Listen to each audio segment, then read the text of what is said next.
March આવી ગયો, બજેટમાં નાણાં ફાળવતા હોય છતાંય સમિતિના બાળકો રમતોત્સવથી વંચિત। આ બાબતે આજરોજ શિક્ષણ સમિતિના વિપક્ષ નેતા શ્રી રાકેશ હિરપરાએ સમિતિ અધ્યક્ષને નીચે મુજબની રજૂઆત કરી છે।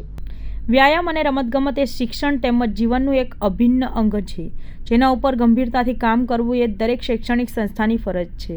નગર પ્રાથમિક શિક્ષણ સમિતિના બજેટમાં શારીરિક કેળવણી અને એમાંય ખાસ કરીને રમત ઉત્સવ માટે નાણાં ફાળવવામાં આવે છે, પણ યોગ્ય આયોજનના અભાવે એ નાણાંનો સદુપયોગ થઈ શકતો નથી અને પરિણામે બાળકોએ પોતાના અધિકારીઓથી વંચિત રહેવું પડે છે।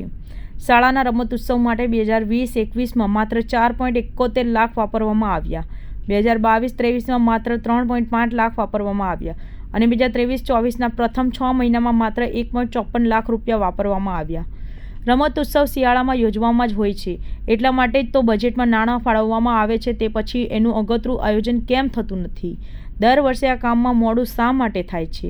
ગત વર્ષે પણ રમત ઉત્સવ ફેબ્રુઆરીના અંતમાં તેમજ માર્ચની શરૂઆતમાં રાખવામાં આવ્યું હતું અને ગરમી શરૂ થઈ રહેલી હોવાને કારણે બાળકોને ખૂબ જ અગવડો પડી ગઈ હતી। ઉતાવળે અને કરવા ખાતર કરવામાં આવતા કાર્યક્રમોમાં હાર્દ જળવાતું નથી।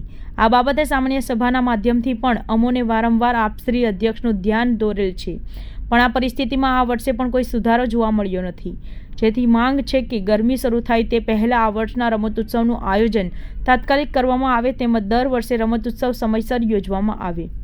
નમસ્કાર, હું રાકેશ હિરપરા, નેતા વિપક્ષ, નગર પ્રાથમિક શિક્ષણ સમિતિ સુરત। આપણે જાણીએ છીએ કે વ્યાયામ અને રમતગમત એ શિક્ષણ તેમજ જીવનનું અભિન્ન અંગ છે।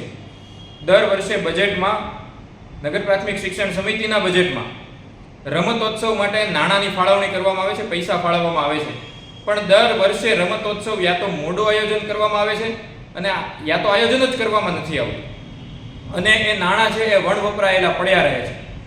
2020-21માં રમતોત્સવ માટે જેટલા નાણાં પડવાના હતા એમાંથી માત્ર 4.71 લાખ રૂપિયા આખા વર્ષમાં વપરાણા। વર્ષ 2022-23માં 3.05 લાખ રૂપિયા માત્ર આ કામ પાછળ વપરાણા અને ચાલુ વર્ષે એટલે કે વર્ષ 2023-24માં 35 લાખ રૂપિયા ફળવાના હતા, એમાંથી પહેલા 6 મહિનામાં માત્ર 1.54 લાખ રૂપિયા વાપરવામાં આવ્યા છે અત્યાર સુધીમાં।